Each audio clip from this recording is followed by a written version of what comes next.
में जो है वो पाकिस्तान के फॉरेन मिनिस्टर बिलावल भुट्टो जरदारी साहब भी गए।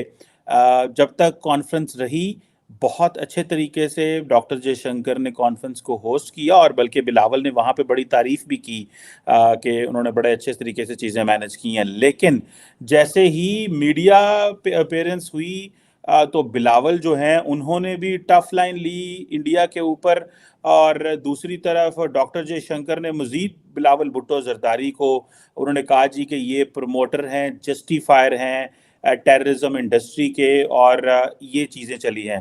तो आप कैसे देखते हैं कि एक, और दूसरा बिलावल ने तो ये भी कह दिया है कि ये इंडिया जो है वो इलेक्शंस के लिए सारा कुछ करता है, और अभी कर्नाटका में हो रहे हैं। दूसरी तरफ उन्होंने ये भी कहा कि जो रिस्पॉन्सिबिलिटी है वो इंडिया के ऊपर है कि वो डायलॉग करें, टॉक्स करें, हमें हमें इंगेज करें। और उन्होंने ये बिलावल साहब ने जो बातें की हैं, इसका इंडियन मीडिया पे भी शोर मचा हुआ है और पाकिस्तान के मीडिया पे भी शोर मचा हुआ है। आप कैसे देखते हैं, क्या ये बिलावल का जो विजिट है ये आप समझते हैं कि कोई रंग लाएगा? नॉर्मली तो हमें पता चला है कि कोई बायलैटरल मीटिंग भी नहीं हुई, कोई डायलॉग नहीं हुआ, हैंडशेक भी नहीं हुआ, और बाद में मीडिया पे लड़ाइयाँ भी हो गई हैं।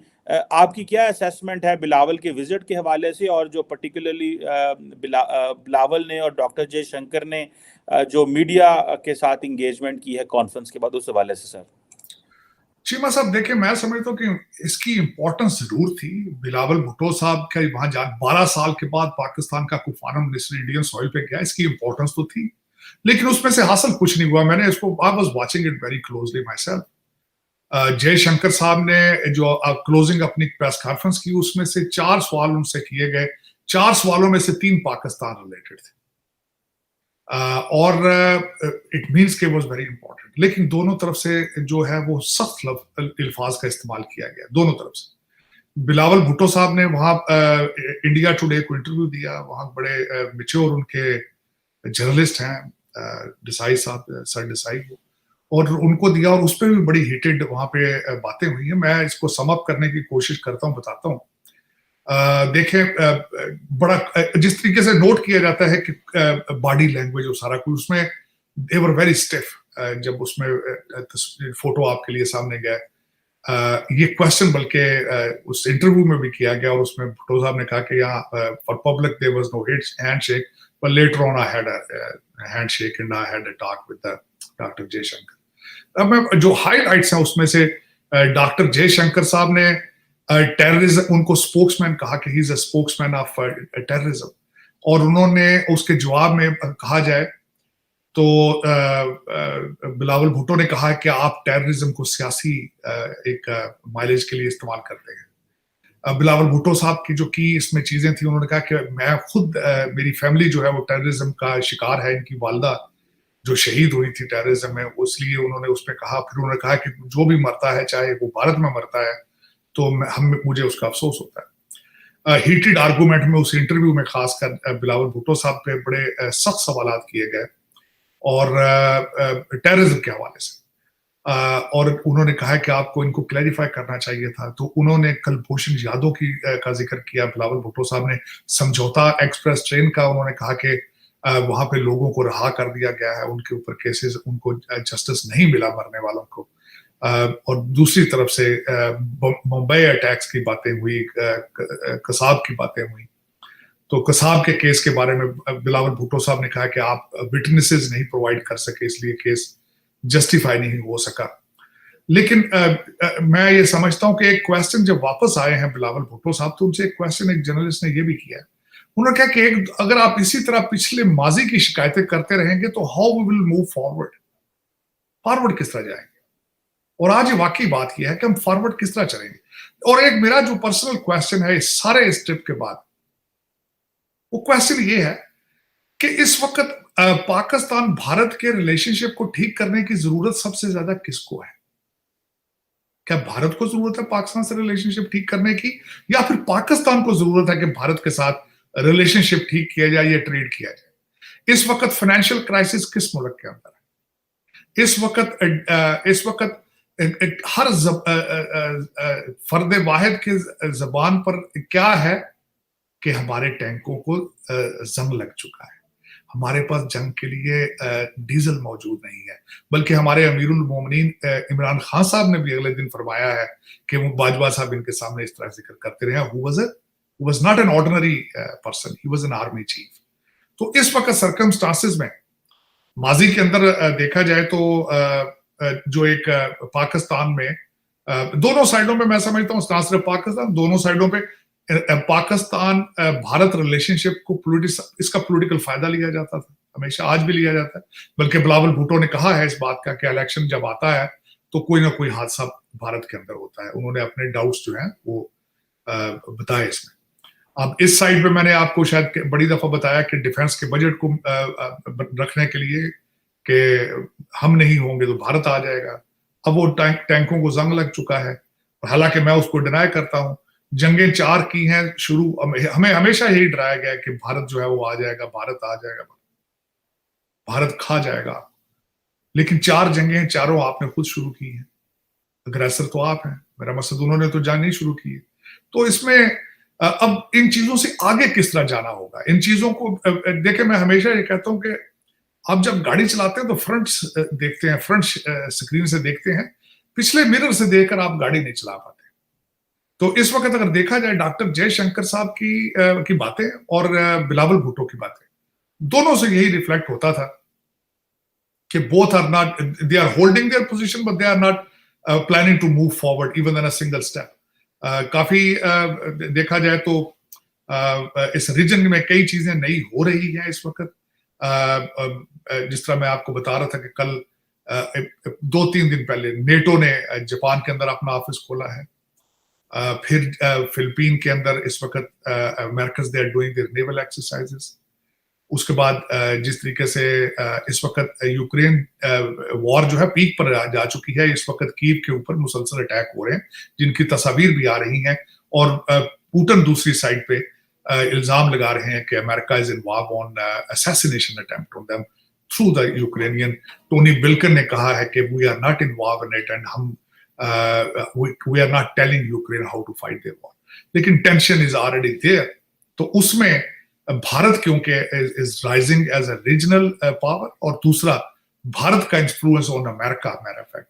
सो इस इम्पैक्ट्स में और पाकिस्तान के फाइनेंशियल क्राइसिस, बल्कि मैं समझता हूं कि जयशंकर साहब ने स्नब किया, बल्कि उन्होंने कहा पाकिस्तान क्रेडिबिलिटी इज प्लीडिंग और going faster than the forex reserves. तो उनका पाकिस्तान अपना दुनिया से एतमाद खोता जा रहा है, अपने फाइनेंशियल फॉरेक्स का हवाला दिया। इसका मतलब यह कि आप बिल्कुल भूखे नंगे हैं दोनों साइडों पे, फॉरेन रिलेशन के हवाले से भी और आपके फॉरेन रिजर्व के हवाले से। और बात उनकी अगर देखी जाए तो काफी हद तक ठीक है। फॉरेक्स तो है ही नहीं है, मौजूद ही नहीं है, फॉरेक्स एक्सचेंज क्या आपका होना है, लेकिन कोई ऐसा मुल्क नहीं है जिसके साथ आपका रिलेशनशिप ठीक हो। You are completely isolated. एक फर्द वाहिद है जो जाके दुनिया में कोशिश कर रहा है, आपके नए आर्मी चीफ। चाइना से भी पैसे वही लाए, सऊदी अरेबिया से, यूएई से भी, और दूसरा किसी पे चाइना भी। अब आपके पास सिर्फ एक ही चॉइस है, चाइना का। मैं हमेशा आपके सेगमेंट में कहता हूं चीमा साहब कि American they are in the pockets of Indians, Indian diaspora, और दे लाबी। वो आपसे बात करेंगे अमेरिकन तो वो इंडिया से पूछ के बात करेंगे, इतना इन्फ्लुएंस है। उसके बाद आपके पास क्या बचता है?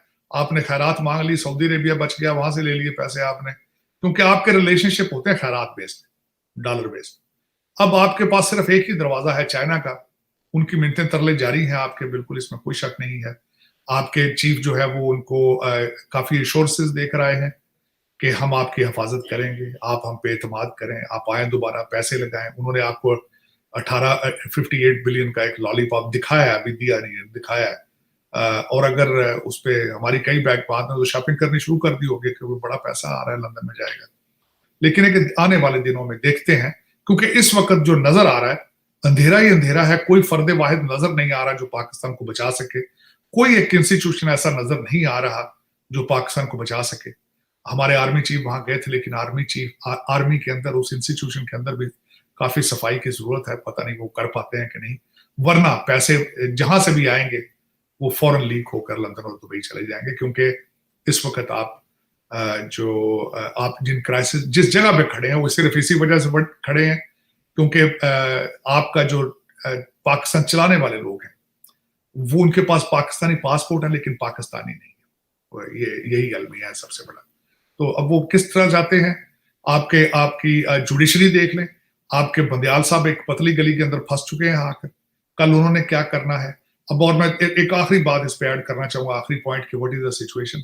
हमारे अमीरुल मोमिनीन ने काला चश्मा पहनकर व्हील चेयर पर बैठ के जो उन्होंने कौम से खिताब किया है, तो उन्होंने कहा है कि सैटरडे वाले दिन निकलकर बाहर चीफ साहब को सपोर्ट दिखाएं ताकि वो पाकिस्तान का जो है आखिरी वो जो है लास्ट अपना फैसला कर सके। अब वो बताना चाहूंगा कि वो हफ्ते वाला दिन मगरब का क्यों पिक किया गया, उसके बारे में मैं थोड़ा सा मैंने पढ़ा था उसके बारे में। एक तो किसी निजूमी ने उन्हें कहा है कि वो हफ्ते वाला दिन जो है, और वो टाइमिंग मगरब से घंटा डेढ़ पहले, वो टाइमिंग बड़ी परफेक्ट है। उस दिन आपको जो कुछ भी होगा आपके हक में जाएगा, क्योंकि खान साहब हमेशा कौम के फैसले जो हैं वो इसी तरह करते हैं, किसी से पूछ के कि किस वक्त अटैक करना चाहिए, किस वक्त नहीं। जिस तरह आपको याद होगा जब आते थे इधर से फॉरेन इन्वेडर, तो उस वक्त जो हमारे यहाँ लोकल हिंदू फौजें होती थी उनको बताया जाता था कि तुम्हारी लड़ाई के लिए, युद्ध के लिए कौन सा टाइम तुम्हारे लिए फिजिबल है। तो अफसोस के साथ खान साहब भी सारे फैसले उसी तरह करते हैं कि किसी से तलाक दिलवा कर किसी से शादी कर ली जाए तो वजीर आजम बन सकते हैं, 1.5 मन मुर्गियां जला दी जाए तो आपको ये हो जाएगा, और बंदा पहाड़ों से उतरेगा तो ये हो जाएगा, समुद्र क्रॉस नहीं करना, जनाजे में नहीं जाना, एन के साथ किसी को चीफ मिनिस्टर बना देना है। तो फिर ये एक तो किसी ने उनको ये बताया कि सैटरडे वाले दिन आप जो करेंगे वो, वरना तो यहूदियों का दिन है सैटरडे, सैबत होता है उस दिन। लेकिन खान साहब भी पता नहीं क्या बात है, इंप्रेस है शायद उनसे। दूसरी वजह ये है, खान साहब का सबसे बड़ी वजह जो है उस दिन लोगों को बाहर निकालने की, कि चाइनीज फॉरेन मिनिस्टर आ रहे हैं, अफगानिस्तान का फॉरेन मिनिस्टर आ रहे हैं। खान साहब उनको भी दिखाना चाहते हैं कि देखें पाकिस्तान कितना इनस्टेबल है, पाकिस्तान के हालात क्या है, असली लित्रो लितरीन है, ये बताना चाहते हैं। चाइनीज को और अफगानियों को बताना चाहते हैं कि इस मुल्क में दोबारा ना आना, हम यहाँ एक दूसरे को जूते मार रहे हैं, this country is not feasible to do any business. क्योंकि खान साहब की नजरें जो हैं वो तख्ते इस्लामाबाद पर हैं, तो वो अगर सोचते तो आगे पीछे कर लेते कि चीन चाइना का वजीर आजम चला जाता तो अच्छा था। पहले भी जब पिछली दफा कुछ आने, जब ये कंटेनर पे थे, तो इन्होंने कोई मर्सी शो नहीं की थी मुल्क के लिए। लेकिन दुख की बात है कि वाहिद एक ऐसा मुल्क है जिसमें लोगों को बताया जाता है कि इंग्लिश नहीं पढ़नी, लिखाई पढ़ाई की कोई जरूरत नहीं है, आपको जिहाद करना है, आप पैदा हुए हैं जिहाद करने के लिए। पाकिस्तान कहते हैं, मुझे बताया जाता था चीमा साहब दो चीजें, कि पाकिस्तान इस्लाम के लिए बना है, ये इस्लाम का किला है, ये टूट नहीं सकता। लेकिन 71 में उसके टुकड़े 2 हो गए। आज भी कहते हैं इस्लाम पाकिस्तान वाहिद मुल्क है, इस्लाम का किला है, कहते हैं ये खत्म नहीं हो सकता, हालांकि 2 टुकड़े उसको हो चुके हैं। तो देखें फिर ये इस तरह की बातें करने से क्या फर्क पड़ता है। डॉक्टर साहब, उम्मीद तो बहुत सारे लोगों को ये थी कि शायद बिलावल भुट्टो जरदारी का पर्सपेक्टिव एक नया फ्रेश पर्सपेक्टिव होगा, लेकिन बिलावल साहब ने कहा कि जब तक इंडिया 370 के को रिव्यू ना करे हम बात नहीं करेंगे। डॉक्टर जयशंकर ने ये कहा है कि उठें, कॉफ़ी की स्मेल लें, जो है वो 370 कभी रिव्यू नहीं होगा और आप ये भूल जाएं, बल्कि हम तो बात कर रहे हैं कि हमने आज़ाद कश्मीर लेने आना है आपसे। एक यंग फॉरेन मिनिस्टर जिसकी उम्र 36 साल है, आपको लगता है कि पाकिस्तान की यूथ भी यही सोच रही है जिस तरह बिलावल भुट्टो जरदारी सोच रहे हैं, या इस तरह अगर सवाल करूं कि क्या इस यही पाकिस्तान की डिज़ायर है कि हम, बिलावल ने क्या ये मौका ज़ाया कर दिया है कि वही पुरानी बातें करके जो है वो जो पुराने जो कुरैशी साहब करते थे या बाकी लोग करते थे, वही बातें करके उन्होंने अपना वक्त भी ज़ाया किया है और ये भी बताया है कि उनके हाथ बंधे हुए हैं, वो जब तक उनके हाथ बंधे हुए हैं वो आज़ाद नहीं है, वो कोई बात आज़ादी वाली नहीं कर सकते। तो एक 70 साल का फॉरेन मिनिस्टर हो या 36 साल का फॉरेन मिनिस्टर हो, आपको लगता है कि बिलावल भी उतने ही कैद थे, या कि आप समझते हैं कि ये उन्होंने जो बात की है ये जस्टिफाइड है, बिलावल साहब ने जो टफ स्टांस लिए हैं? जो मेरी सारी ऑब्जर्वेशन ये बताती कि बिलावल भुट्टो साहब डिक्टेशन लेकर गए थे और दूसरी के उससे बाहर नहीं निकले। उन्होंने पीपल्स पार्टी का उन्होंने बताया है, बिलावल भुट्टो साहब ने अपनी पीपल्स पार्टी की पोजीशनिंग बताने की कोशिश की है, उन्होंने क्वेश्चन किया है, बल्कि उन्होंने एक क्वेश्चन किया है, उन्होंने कहा आपने आज तक मुझे किसी टेररिस्ट के साथ बैठे देखा है? मेरी पार्टी को आज तक आपने कभी किसी टेररिस्ट ऑर्गेनाइजेशन को सपोर्ट करते देखा? उन्होंने पीपल्स पार्टी की बात की। पीपल्स पार्टी की तरफ से सफाइयां पेश करते रहे, लेकिन पाकिस्तान की तरफ से सफाई पेश नहीं कर सके, क्योंकि this is beyond his pay grade. वो मेरे ख्याल में वो फॉरन जाके भारत के अंदर, बिलखसूस भारत के अंदर बात ये आपका सिविलियन फॉरेन मिनिस्टर जो है उसके, it is beyond his pay. सारी ये चीजें डिस्कस करनी, कश्मीर के बारे में, भारत के साथ हालात, बल्कि इसकी मैं सबसे बड़ी बात बताता हूँ, जो इंटरव्यू दिया है इन्होंने बिलावल भुट्टो साहब ने, ये डिस्कस किया गया वहां पे। उन्होंने कहा उन्होंने क्वेश्चन दूसरी साइड से किया था, डिसाई साहब ने कहा था कि पाकिस्तान में हमने जब भी दोस्ती का हाथ बढ़ाया है, आगे से पठानकोट हुआ है, आगे से कारगिल हुआ है। उसका जवाब नहीं दे सके बिलावल भुट्टो साहब। तो वहां पे जाके कोई चीज कमिट करना तो बहुत दूर की बात है, ये तो बहुत दूर की बात है। वो अपनी लाइन से 1 इंच भी बाहर निकल के नहीं खेल सके बिलावल भुट्टो साहब, ना उनको पता है उनको कि वो खेलने के कॉन्सिक्वेंसेस क्या होंगे। तो दर हकीकत मैं जिस तरह आपको बताता हूं कि इस वक्त भी पाकिस्तान जो है वो चलाया, एजेंसियां चला रही हैं इस वक्त। ये जो जमहूरियत है, कोई जमहूरियत नहीं है। मैं एक अर्ज करना चाहता हूँ, कल इमरान रियाज ने वो अरशद शरीफ की जो प्रेस कॉन्फ्रेंस, प्रेस क्लब के अंदर जो थी, उसमें बड़ी उन्होंने तकरीर की है। उनकी एक बात मुझे उसमें से बड़ी अच्छी लगी, ये बात वो हकीकत है। उन्होंने कहा सियासतदानों को तो ब्लेम किस तरह करोगे, ये तो खुद मजलूम है। वो कहते हैं नून लीग वाले जो कई मिनिस्टर तो मुझसे पूछते हैं, कई के पाकिस्तान च रही है कि चले जाइए, तो साडा की फ्यूचर है, असी अज जाना कि कल जाना है। तो वो उन्होंने भी ये कही बात। और ये ढकी छुपी बातें कोई नहीं है कि कौन चला रहा है पाकिस्तान। मैं खुद आपको मुसलसल कहता हूं कि ये सारे सियासतदान जो है सारे हाइब्रिड हैं, बच्चे हैं उन्होंने, अब बच्चे जवान हो चुके हैं। कई बच्चे ठीक होते हैं, कई खराब होते हैं, कई अगो प्यो नूं अखां कड्ढण लग पैंदे। देखो ना, हुण खान साहब ने बच्चे ते उन्हां दे ना, हुण वड्डे होके ते अखां कड्ढण लग पैण, कहंदे ने डैडी तू मेरे फलाने दड़े चंड मारी सी, डैडी तू फलाने दड़े।